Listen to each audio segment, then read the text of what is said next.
Recently, I was presented with an opportunity to apply for a position that was not one level, but 2 levels above where I'm at right now. I'm not joking, you guys. Like, there were literally 9 people on my interview. Job Insights, a podcast to help you carve out your career pathway and enhance the opportunities for gainful employment. You will never know what you can do until you try. Even just the interview process built my confidence up.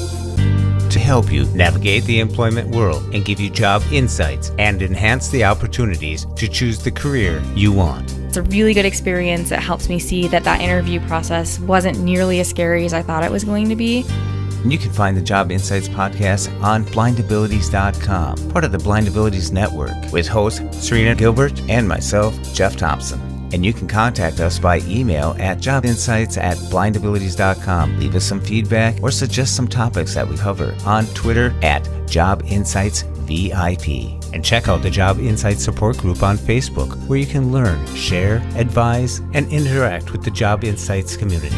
There's lessons to be learned in every single life experience that we go through. Sometimes they're easier to find, and sometimes they're a little bit harder to look for, especially when it's news that we don't like. Learn about resources for training, education, and employment opportunities. Especially you, Jeff. I keep you on your toes. And now please welcome Serina Gilbert and Jeff Thompson with Job Insights. Welcome to Job Insights. I'm Jeff Thompson, and we're back with a brand new show with my co-host Serina Gilbert. Serina, how are you doing? I'm doing good, Jeff. How are you? I'm doing really good. I'm glad to be back in the studio with you, and we're going to talk about a topic that's quite personal to you as of late, and it's about rejection during the job interview. Serina, I really want to thank you for sharing this with the listeners. Yeah, I mean, it's something we all go through. It's not super fun, but I really wanted to, Jeff and I kind of talk about these podcasts as like our therapy sessions in a way. I wanted to take some time to kind of share my experience and also talk about like, what do we do when we hear no, and kind of when we get a little bit ahead of ourselves when we're looking at, oh my gosh, that'd be really cool to have that opportunity. And how do we make the best of those opportunities? Yeah, and sometimes opportunities turn into lessons that we learn. What do we gain from them? And I'm sure there's a list of stuff that you have gathered lately and are going to use them for in the future. But if you don't get out there and try, if you don't challenge yourself, then you're not putting yourself out there. You're not making opportunities. So good for you. Some people that have a job, they get complacent and they just want to keep that job. But I think when someone looks at the job and sees that this is not the peak of the mountain, they want to keep climbing a little bit further. And you did just that. Good for you. Yeah, and it's perfectly normal to want to advance your career. Sometimes when we get into the, oh my gosh, it was so hard for me to get this job, I'm just happy to be working, I'm happy to be earning an income, we do get a little bit complacent, like Jeff said. And it's something that I'd like to avoid, because if you're not growing and moving forward, then, why are we here? I really strongly feel that it's important to advance our skills and abilities, even if it's in our same position or if it's promotional opportunities like the one that I went for a few weeks ago that Jeff helped me with. That's right. And I would do it again. Serina, you shot for the stars, landed on the moon. That's not a bad thing. Let's take our listeners back to when all this started. So why don't I start with my story from the last few weeks? Because that's part of the reason we haven't been recording in a while, right, Jeff? So one of us, I don't know who, was a little bit distracted with some things going on. Mm-hmm. Right, Jeff? That was totally you. Plus, you had a cold for a while, too. Yeah, I was sick, and then I was feeling better, and then, a month later, I was sick again, so that was fun. So for those of you that have been listening to the podcast, you know that I am currently a rehabilitation counselor here in Colorado. Recently, I was presented with an opportunity to apply for a position that was not one level, but 2 levels above where I'm at right now. In our state, we have counselors, and then we have supervisors of the counselors, and then above that, we have program managers, which is kind of middle and high management level positions. So I thought, you know what? I'm going to try for it, see what happens. And, if nothing else, this is me showing, hey, I would like to at least be considered for upcoming leadership opportunities and get the experience of interviewing on such a different level of interview process, because it was a little bit intimidating until I was actually sitting there. And then I was like, oh, there's 9 people sitting around me. This is awesome. But it's a great experience for what I went through. And one thing that happened with me is the position posted early October, and they did interviews late October, kind of mid to late October. But in that time from when I applied to when I had the interview, as is normal in human nature, I started like thinking, oh my gosh, what if I get this position? What are the things I want to do? What are some things that would be different for me? How would our life look different? Because it would have been a commute for me from where I live up to Denver, which I'd already figured out because, I'm a researcher when it comes to at least figuring out what are my options. And that, in a way, made it a little bit harder to take the we're sorry, but this isn't quite right for you right now kind of conversation that was had with me. And that's tricky. Because you put all that work into it. Yeah, because you start thinking about it, when you apply for that position that you're like, oh my gosh, this would be so cool. You start imagining yourself in that position. So in some ways that's great because it shows that you're really thinking about what you'd like to do with that position and the goals and things that you have. But then in other ways, makes the fall a little bit further when you don't hear the news that you wanted to hear. But you did hear some positive news. I heard some great news. So I got really good feedback on my interview. It wasn't that I bombed my interview or anything. I was really well prepared. And if you guys have listened to other podcasts that we've done on job interviewing and preparing, as you know, I researched all kinds of really difficult interview questions that might be asked at the management level. Because I can answer lots of different questions, from the counselor level, but there's a different way that you're looking at and approaching situations when you're interviewing for a management level position. So I did a lot of research with that, and I knew that I did not have a lot of the management leadership experience that they would traditionally be looking for in candidates for that position. So I took it a little bit above, and that's just me. And I wrote a little, I think it was 2 or 3 pages proposal for what I thought some of the important goals would be for 1 year, 3 years, 5 years down the road in that particular position. And I presented that as part of my interview. I got really good feedback on that. I know that was something that they appreciated because it shows that you're looking forward and you're not just thinking of the 2 weeks from now or a month from now. It really just came down to I just don't have that experience that they need for such a high level position running literally an entire unit at this point in time. But the really cool news is the director of my agency specifically gave me some tips and complimented me on my interview. And that really made the blow a little bit easier to take, even though I didn't get the news that I wanted. And what was some of those tips that you got? It was really just that I needed to develop more management leadership experience. And I have some ways that I'm going to go about that and partner with some staff that's within our agency that can be really supportive of that and look forward to the next opportunity down the road. Because our agency is going through lots of changes left and right. There's always changes with any government agency. So I never know what might come about down the road. There might be a supervisor position opening up. You never know. Keep your ears peeled. But I was lucky in my agency that I got that feedback so openly. I didn't even have to request that. It was just provided to me by the person that let me know, hey, here's what happened and here's the feedback that I have for you. But if you're not lucky enough where that feedback's not just given to you, then just ask. If there was nothing that I learned in the situation that I was just in, is that you will never know what you can do until you try and ask for what you want. It definitely built my confidence up. Even just the interview process built my confidence. And that's great because now you're willing to share that experience with all the listeners here. I listen to you because when you're talking, you're invested in this all the time. And I was really, rooting for you to take this challenge. You did take the challenge. You got different news, but it's you're another step forward, I think. Well, and I left the situation knowing that I literally did everything I possibly could to show my passion for that position. I researched, I talked to stakeholders, I put together that proposal, I prepared for really common interview questions, and that they helped. Because even if I didn't get asked that exact question, some of the scenarios that I came up with were still applicable to the questions that were asked of me. So I did not leave with any regrets. I don't feel like, oh man, I should have done this better, I should have done that better. I literally put my best foot forward, and I'm proud of that.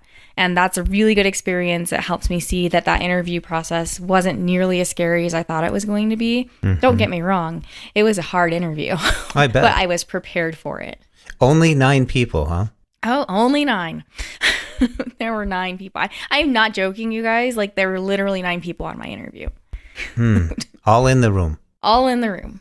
In person. They were all very nice, very supportive. There were many times when we kind of were making jokes and things like that. I never felt like anyone was like out to get me, it's never, and that's the thing that I want our listeners to hear is when you come into an interview panel like that, nobody wants to see somebody fall on their face. They want to see you do your best. They want to see you put your best foot forward. And one of the people that was interviewing me saw me when I arrived and said good morning to me. And they asked, how are you doing? And I was like, I am really nervous, And he said, don't be nervous. It's just a conversation between friends. We all want you to do really well. And that helped a little. Oh, that was great. Yeah. I mean, that's how supportive of an environment that I'm lucky enough to be in. That's why I'm like, oh, I was sad for a little while. I went through all those stages of, oh, man. But at the end of the day, I really do feel that that's the case, that they really do want to see us succeed. And you're more prepared for next time this opportunity comes up that you decide to take the challenge and put yourself out there again. You have gone through it once. This won't be your first rodeo. No. Far from it. You know me. I don't give up. That's right. And it's the tenacity.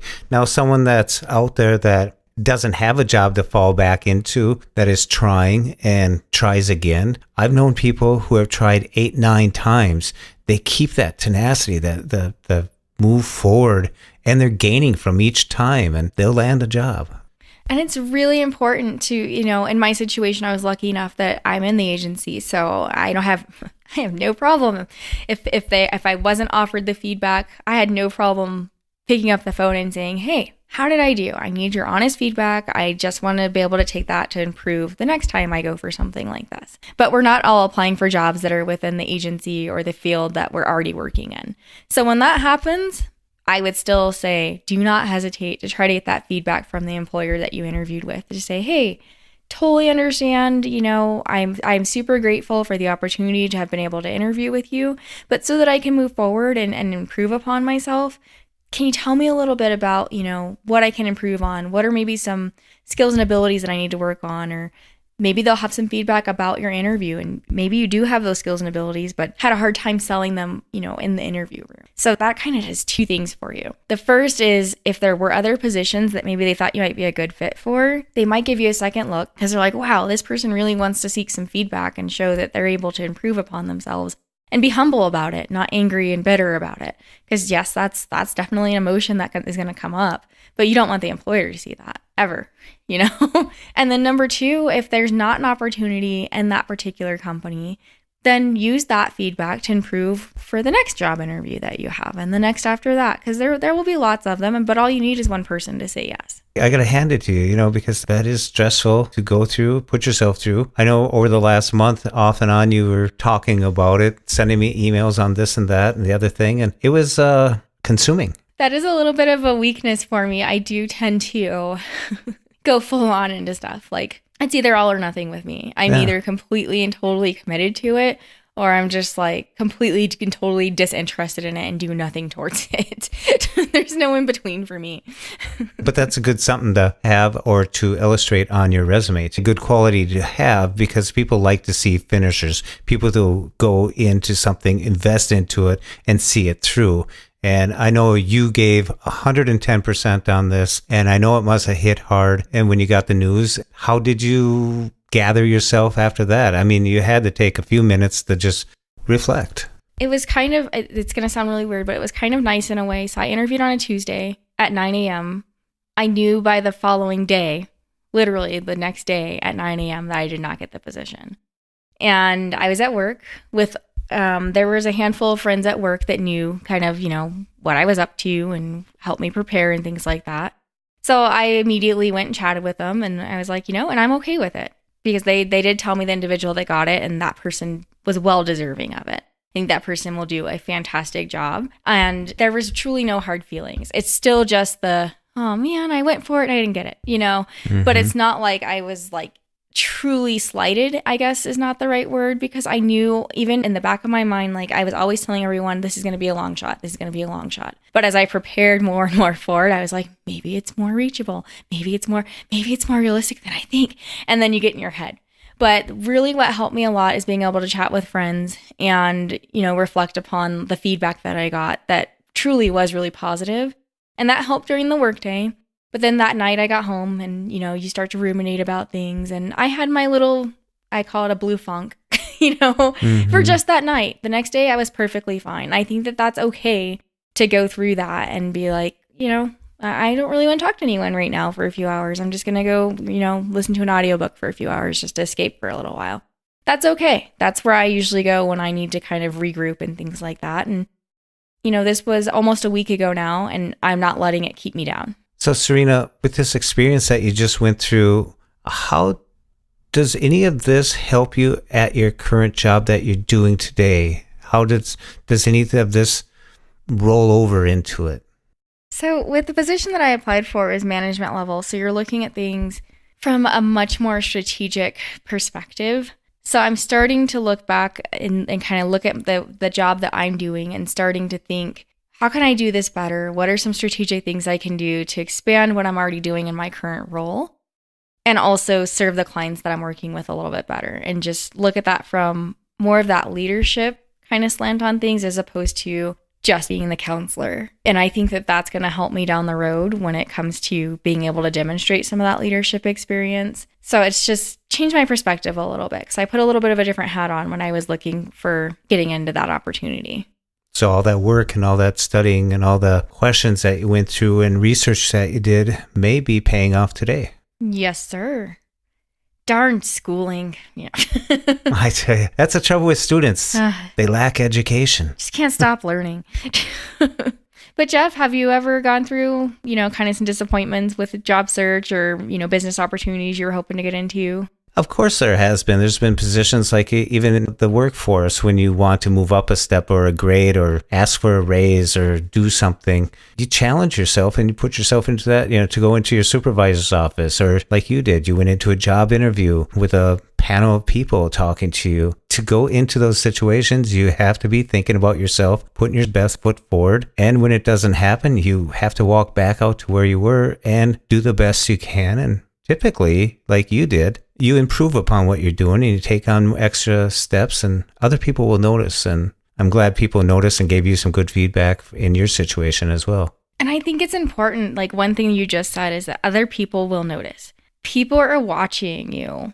When you have that kind of thing happen, people are watching what your reaction is going to be, especially if you're already in the workplace and you had gone for a promotion like we were talking about. And if you react poorly and speak negatively of the individual that got the position, or, down the road start talking negatively about that particular person, people are going to take note of that, and they're going to start to wonder, well, how are they going to react if things don't go their way in the future? And they're going to fill in the gaps. They're not going to let you have that opportunity to demonstrate or show them, because they're going to look at your historical behavior. Yeah, earlier episodes, we've talked about what they're really looking for. And one of the key things they're looking for is someone who fits the culture, someone who is a team player. And even though you're doing a job interview, it's always related. It's always 100%. You're on the clock. I mean, there's no, that was during this situation. No, they're looking at a comprehensive view of you, whether in this situation, the other situation. They want team players, and there's no negativity. There's no room for negativity. Did I say that word right? Did you say negativity? I think I did. We're totally leaving that in there. There's no room for negativity. Yes, there you go. Good save. Well, Serina, I'm glad you went through this experience, and I'm glad you took from it and came out of it with a great positive, and you're willing to come back here. It's only been a week and you're here talking about it. So I think this was a really good experience for you. Yeah, I think so. And anyone who knows me knows that I'm not going anywhere. And when I got into working for vocational rehabilitation, I had already decided, and I even said this in my interview, I was like, I don't know if there's like a really nice way to say this, because I didn't want to say, I'm an old timer or whatever, but I was like, I'm not going anywhere. Like, I plan on retiring from vocational rehabilitation. So this is a position or an opportunity that I'm committed to. And that's why I went for this opportunity, because I see myself being able to contribute to the agency on a little bit more strategic and larger scale. Not that I don't like my counseling job. I love it. But there's other ways that you can also contribute in that position. I think it's really good. Here you're the host of Job Insights and usually talking about people going out and doing what you just did. So you actually experience exactly what we've been talking about, and you're going to bring back this information and you're going to carry it with you. So like you said earlier, we've both been talking about it, the experience you gain from these, even though it doesn't come out the way you want it, there's so many little gems in there that you can take with you that enhances your job that you're in right now and your opportunities for the future. Yeah, not to sound too cheesy, but I mean, there's lessons to be learned in every single life experience that we go through. Sometimes they're easier to find, and sometimes they're a little bit harder to look for, especially when it's news that we don't like. But having that true growth comes from looking at, well, what lesson can I learn here? How can I improve? What can I do better the next time? And that's good. And I'm glad you came back and talked about it. And I honestly want to take the time to thank all of the people out there that helped support me from the first day when that job was posted. And I sent all these frantic text messages out saying, oh my God, that position's posted. I thought I had time to think about it. What do I do? Every single person that surrounded me said, go for it. Try it. I support you. I had lots of people offer to write me letters of recommendation. And I just really appreciate every single one of you guys. And I thank you for encouraging me and lifting me up to go for that opportunity. Oh, you did a great job. Especially you, Jeff, and Pete from the Blind Abilities team. Well, it's not hard to speak highly of you because you do such a great job. I keep you on your toes. Yes, you do. Yes, you do. Well, I want to thank all of you for coming on the Job Insights. You can check out more of the Job Insights on the Blind Abilities website. That's at www.blindabilities.com. And you follow us on Twitter at Job Insights VIP. Well, don't forget about our Job Insights Facebook page and Facebook support group. And you can also follow me. I'm Blindy Blog, so it's BLINDYBLOG. That's on Twitter and Facebook. And at known as Jeff on Twitter for myself. And a big thank you to CheeChaufor for his beautiful music. And you can follow CheeChau on Twitter at LCheeChau. Ciao, ciao. I want to thank you all for listening. We hope you enjoyed. And until next time, bye-bye.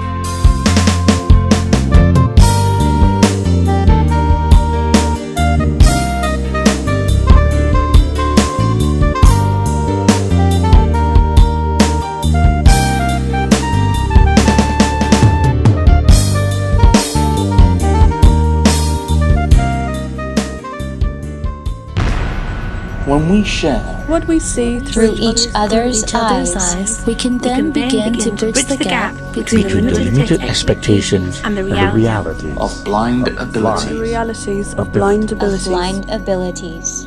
For more podcasts with a blindness perspective, check us out on the web at www.blindabilities.com, on Twitter at blindabilities. Download our app from the App Store, blindabilities, that's 2 words, or send us an email at info@blindabilities.com. Thanks for listening.